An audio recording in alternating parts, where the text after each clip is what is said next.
Welcome to a series where we talk about the World Cup histories of each nation at the 2026 World Cup. Today, we'll be talking about the Mountain Men of South America. Ecuador has become one of the most stubborn teams in the world to play against, but it's been a long hike towards the top for the national team. Being a smaller country in South America is not great when you're having to play against Pele and Maradona. It's honestly impressive that they've been competitive in recent years and actually have become good recently. Let's talk about their climb up the mountain when it comes to their South American qualifying history, as well as their World Cup results, and why this country is trending strongly in a positive direction. Our story actually begins at the inaugural World Cup, Uruguay 1930, where Ecuador was invited to take place. The World Cup was in South America, unfortunately on the other side of the continent though, and in the midst of the Great Depression, Ecuador declined to show up to the tournament. It's okay, I'm sure this won't be their only opportunity for the entire 20th century. If Ecuador couldn't make it across their own continent, there was no way they were making it across the Atlantic Ocean to go kick around a ball for 90 minutes in either Italy or France. With World War II wiping out the 1942 and 1946 World Cups, that meant it would be until Brazil 1950 that La Tricolor would have a real chance at qualifying. With the World Cup back in South America, Ecuador would be drawn into a qualifying group with Uruguay, Peru, and Paraguay, and then Ecuador withdrew. That's pretty anticlimactic, and with both the 1954 and 1958 World Cups taking place in Europe, it would be all the way until Chile 1962 that Ecuador would actually attempt qualifying for the first time, over 3 decades after they had an open invite to the first World Cup. For Chile 1962, Ecuador had the extremely simple task of beating Argentina in a 2-legged playoff. Simple, but it's also Argentina, and it probably shouldn't be a huge surprise that Ecuador got their shit rocked in both legs, giving up 11 goals and shockingly not reaching the World Cup. Ecuador would get a better shot at England 1966, being drawn in a group with Chile and Colombia, with the winner directly qualifying. La Tri would sweep Colombia in both games, and Chile would fail to do the same, putting Ecuador in first place in the group going into their 2 games against La Roja. 2-2 draw in Guayaquil put them halfway to qualification, meaning they just needed a draw in Santiago. Unfortunately, they would lose 3-1 and concede 2 goals in the second half to finish in a tie at the top of the group. This necessitated a 1-game playoff where Chile would win once again to take the spot at England 66 and eliminate Ecuador once again. For Mexico 1970, Ecuador would be drawn with Chile again as well as Uruguay, and this did not go well at all. 3 losses in a row, just a draw at home against Chile to finish with 1 point at the bottom of the qualification group. Nowhere near the World Cup. Qualification for West Germany 1974 saw Ecuador placed in a group with Uruguay and Colombia, 2 familiar opponents, and once again things did not go well. 2 draws with Colombia was whatever, and 2 losses to La Celeste saw La Tri finish at the bottom once again. For Argentina 1978, the first World Cup held on the continent since Chile 62, Ecuador would be grouped together with Chile and Peru. This was clearly a down period for Ecuador because once again they'd only get a home draw with Peru amidst 3 losses and another placement in the cellar of their qualifying group. For España 1982, Ecuador would be grouped with Chile and Paraguay. Ecuador keeps dodging Brazil and Argentina, and they do so once again here. Unfortunately, despite a good start that included a win at home against Paraguay and a draw at home against Chile, they would lose in both Asunción and Santiago to finish second in the group. Ecuador's group for Mexico 1986 would be fucking Chile again and Uruguay again, and this once again went poorly. A draw in their first game at home against Chile would be the only point they got, with a low point of a 6-2 thrashing in Santiago marking another finish in last place for what is clearly at this point one of South America's perennial basement dwellers. It's now Italia 90, the tournament where dreams died, and Ecuador wouldn't even get that opportunity. They were drawn with Paraguay and Colombia, and while this was as good a draw as they could have asked for, they still couldn't make it happen. They only got 1 point in their first 3 games and were eliminated by the final game, but they would beat Paraguay for their second win in their last 6 qualifying campaigns, and they denied Paraguay a trip to the World Cup as a result. It's now USA 94, and with CONMEBOL qualifying shrunk from 3 groups down to 2, Ecuador will be placed into a 5-team group with Brazil, Bolivia, and Venezuela, 3 teams Ecuador has literally never played in qualifying up to this point, which is ridiculous considering they've been with Chile 5 times, Colombia 3 times, and Uruguay now a 4th time because La Celeste are the last team in this group. Coming off their best ever run at the Copa America up to that point, Ecuador had an outside shot at 2nd place in the group, and halfway through the double round robin, that remained the case. One team was at the bottom with 0 points, Venezuela, and Ecuador was tied with 2 other teams on 4 points, looking up at the unbeaten, untied leaders of the group on 8, who are of course Bolivia. That's fucking hilarious, and also awful for Ecuador because it means they're competing with Brazil and Uruguay for that 2nd spot now. They would lose their next 2 games to the Canary Yellows and Sky Blues, eliminating from World Cup contention once again. It's now time for France '98, a new era for all South American teams for multiple reasons. The expansion to 32 teams makes it easier for teams like Ecuador to reach the World Cup, but more importantly, we've gone from small double round robin groups of 3 to 5 teams to the format CONMEBOL is now known for. The 10-team double round robin 18-game behemoth. There is no more good and bad draws, only the strong survive. Ecuador started '98 qualifying very strong with wins against Peru, Venezuela, and most impressively Argentina in their first 4 games. But there was a catch. All those wins came at home, and their form would drop as they played more and more road games. They dropped their next 3, dropping them out of the qualifying spots after match day 8, although they would beat Uruguay during match day 9 to enter the halfway point in 4th place, on pace to qualify for their first ever World Cup. Unfortunately, their form dropped off a bit from here, winless in their next 5 games. Ecuador would now tumble to 7th place with just 3 games left to play, and many teams still having 4. Things were looking bad, but winning 2 in a row against Paraguay and Bolivia did get them back within a shot. If they were able to win at Uruguay in their last game, and both Chile and Peru somehow lost or draw at home, La Tri would be in the World Cup. As you can probably guess, Ecuador lost, both Peru and Chile won, and for the 10th consecutive qualifying campaign, Ecuador would come up short of their first World Cup appearance. We're now in the 21st century, and Ecuador is one of only 2 South American teams to never have reached the World Cup. The other one, Venezuela, can at least point to the fact that they primarily play baseball and are very good at it. Ecuador is a soccer nation, as small as they are, and there was clearly potential here, they just hadn't made good on it yet. All 10 teams would be competing for Korea, Japan 2002, with 4 automatic spots and a playoff berth up for grabs. Ecuador's start here was ho-hum, with 10 points after 8 games, and they sat in 7th place as a result, 4 points off the pace already. They needed to pick things up, and pick things up they did. 1-0 win at home against Chile, 2-1 in Maracaibo, 1-0 at home against Brazil, 2-1 at home against Paraguay, also great, then 2-1 in Lima, all wins, all in a row, and this incredible run of pace saw La Tri rise from 7th place all the way up to 3rd, only behind Argentina and Paraguay randomly.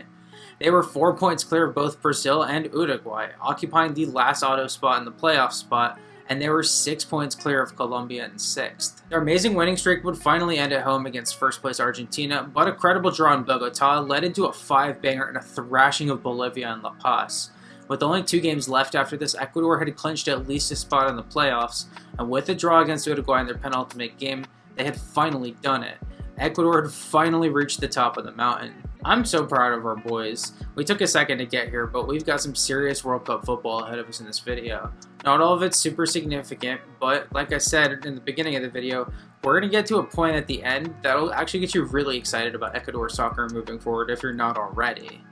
Anyway, for 2002, Ecuador would play their group games in Japan, and they would be drawn into probably the 2nd toughest group at this World Cup, with 3-time World Cup champions Italy, 98 bronze medalists Croatia, and knockout stage regulars Mexico.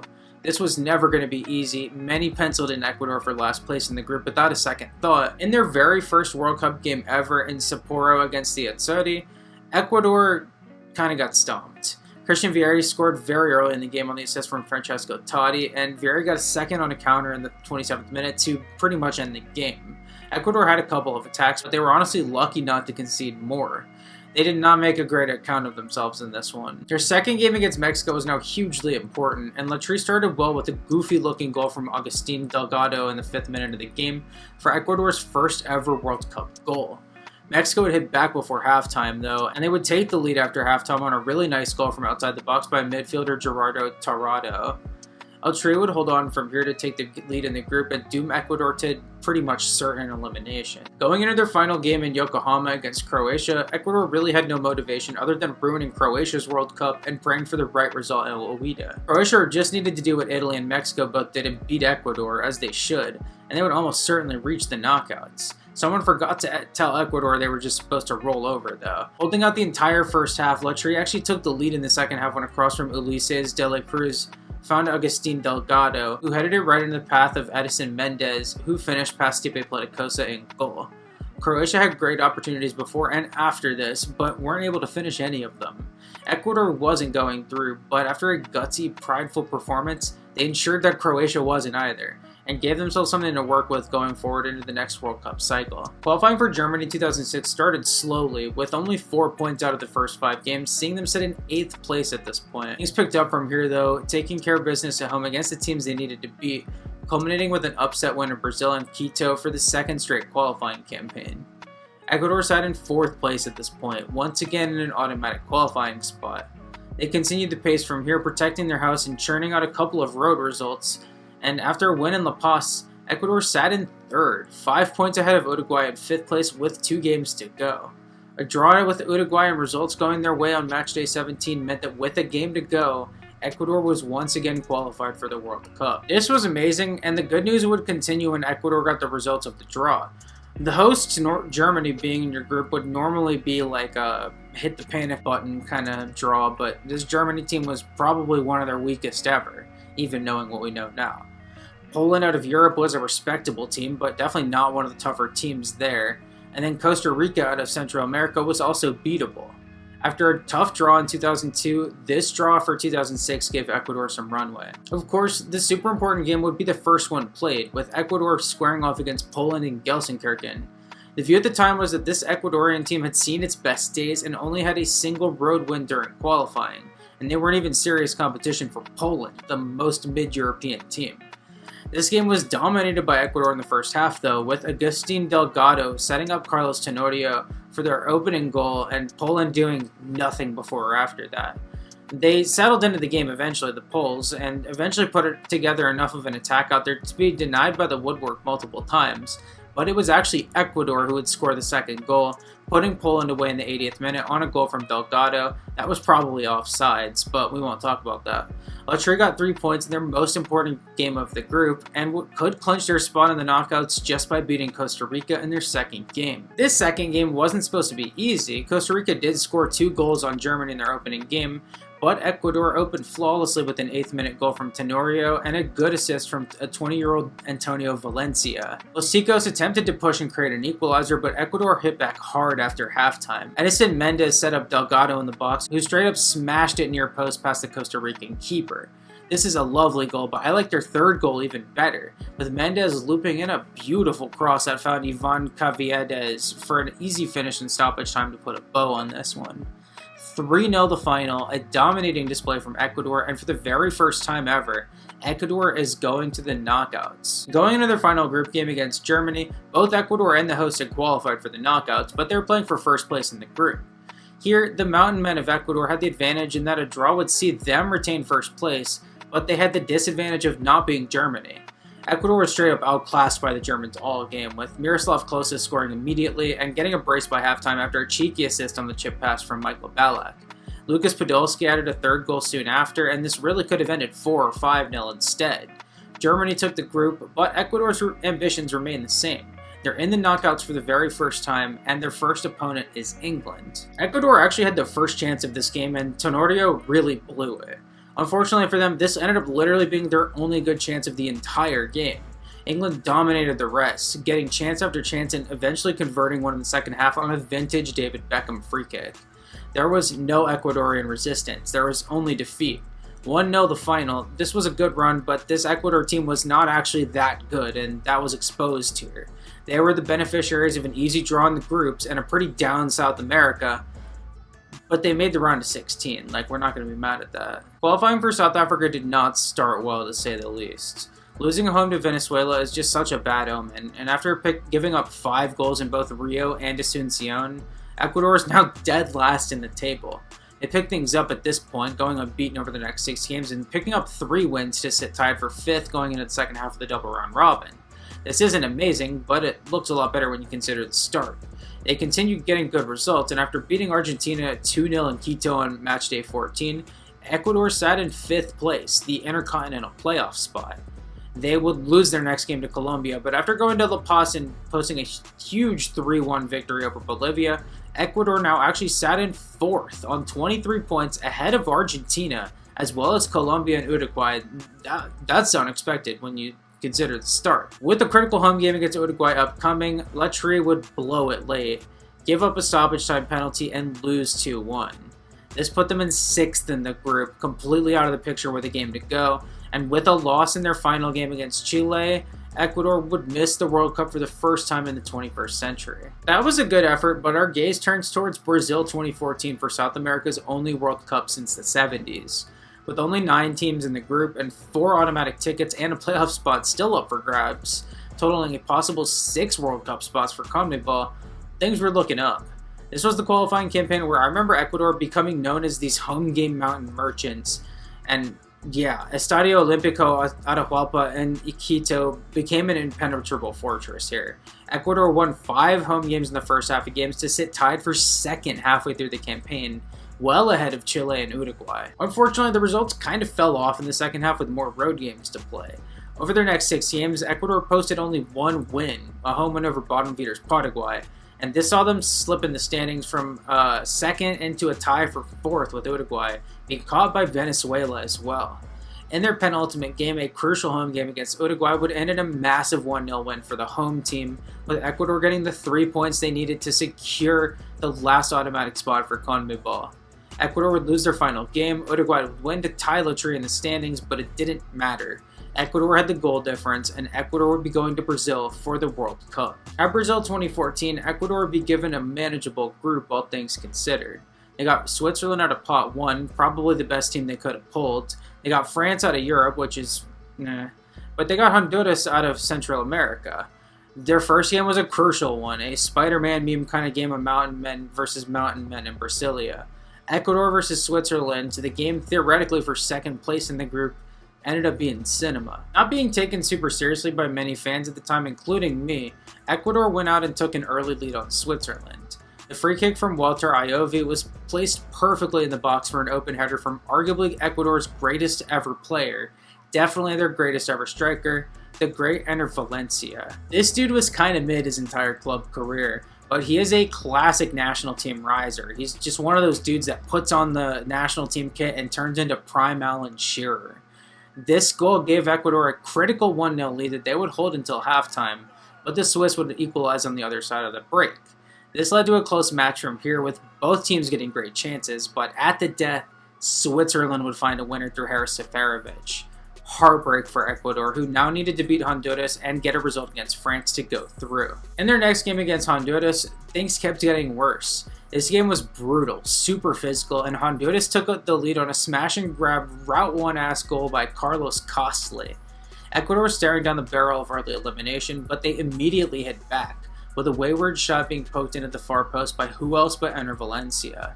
With the game back even going into halftime, a bizarre second half that saw multiple disallowed goals did see one good goal. A winner scored in the 65th minute by Enner Valencia to give Ecuador a critical 3 points and keep them in the hunt. The good news is that France completely desecrated Switzerland in the other game, meaning Ecuador had the goal difference advantage here. If they could get a result against France, and Honduras could get a result against Switzerland like they did in 2010, Ecuador could still reach the knockouts. Ecuador would play Brazil at the famous Maracanã in Rio to end their group stage, and this was certainly one of the games of all time. Latry battled to the bitter end, and even after their captain Antonio Valencia was sent off, they still battled, but they weren't able to convert any of their chances. Neither was France, and this game ended in an unremarkable 0-0 score that ended up dooming Ecuador's chances when Jordan Shaqiri popped the fuck off for the Swiss against Honduras. Ecuador had finished 3rd in the group on 4 points. Enner was great, but the rest of the team failed to impress, and even in punching above their weight in my opinion, they didn't really show me much here to indicate they would have done any damage in the knockouts had they actually gone through. On to Russia 2018, where we're back to the slightly more cruel world of only 4 automatic spots and a playoff berth available to CONMEBOL. Ecuador is going to have to work slightly harder to get in at a time where there are 5 soccer powers, and 2 of those are Argentina and Brazil. They got off to an amazing start, kick-started by a 2-0 win in Buenos Aires that led to a rocket-powered 4 wins in 4 games start. This put Latry alone at the top of the mountain for a few rounds of qualifying, amazingly, and even though results dropped off a bit from here, they were still in a great position after beating Chile 3-0 at home to get to 16 points halfway through the campaign. They were in a 3-way tie for 3rd place, fully in the race for an automatic spot. Results fell off from here. A draw in La Paz and a 3-0 win at home against Venezuela got Ecuador to 20 points, tied for 3rd with Chile for an automatic spot in the World Cup. From here, in their last 6 games, Ecuador took 6 straight L's. After getting 16 points in the first half of their campaign, Latry only picked up 4 points in the second half, all from the worst 2 teams on the continent. Ecuador would finish in astonishing 8th place, not even particularly close to the playoff spot. This brings us to qualifying for Qatar 2022, the most recent World Cup. Ecuador started reasonably well, beat Uruguay 4-2, and thrashed Colombia 6-1. They sat in 4th place in an automatic spot halfway through this COVID campaign, and they kept winning from here.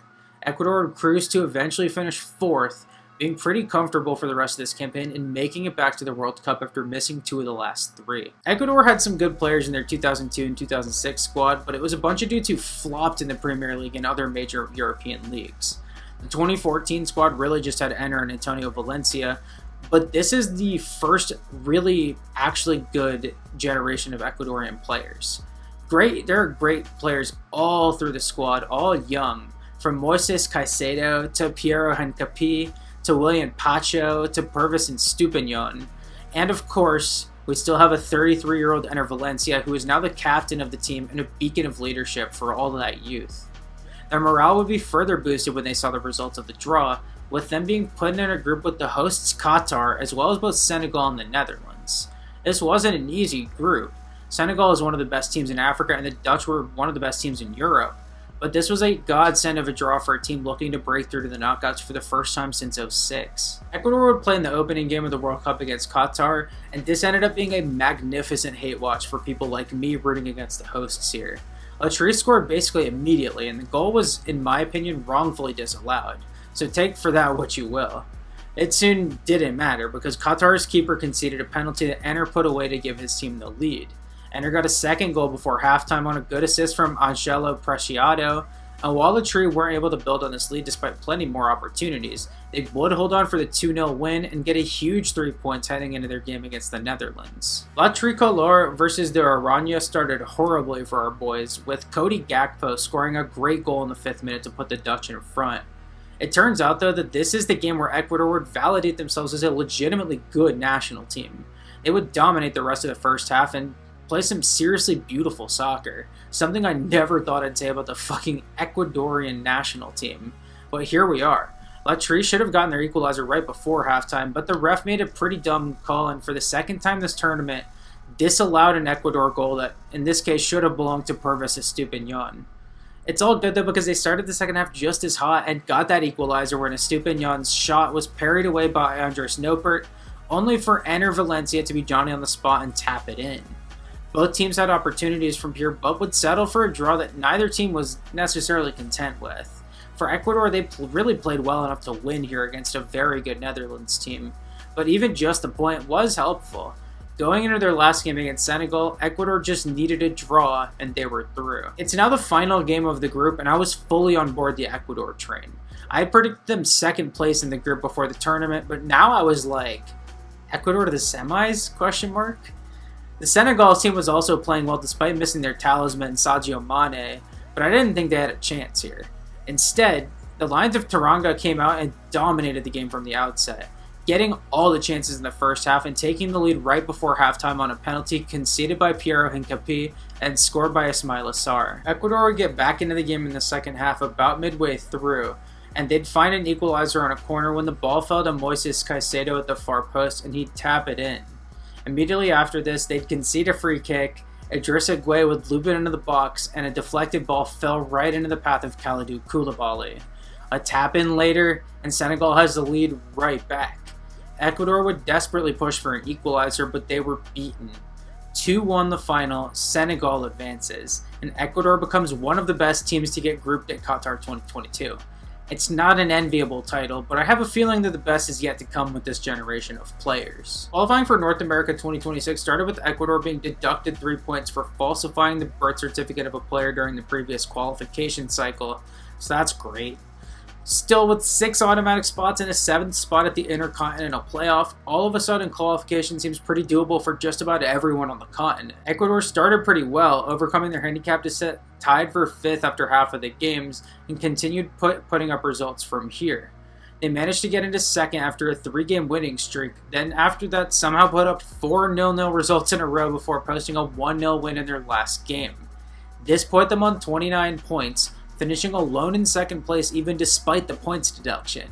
It is beyond clear to me now that if you've underrated Ecuador up to this point, you're doing so at your own risk. In North America, Ecuador has been drawn with Germany for a rematch of 2006, Cote d'Ivoire for a match of 2 strong defenses, and Curaçao, which is a World Cup fixture I never thought I'd see. This is a tough group for Ecuador, but my enthusiasm for this team's potential has not been dampened. Getting a result against either the Germans or the Ivorians is not out of the question, and they should beat Curaçao. Ecuador should still reach the knockouts, where their brand of football will make them a tough out for any national team in the world. Thank you all for watching video 19 out of 48. We're really making some progress here. Tomorrow's a short one. We're talking Curaçao soccer, something I never thought I'd have an opportunity to do. Join us tomorrow and subscribe to keep watching these videos until the World Cup kicks off. It's been a lot of fun so far.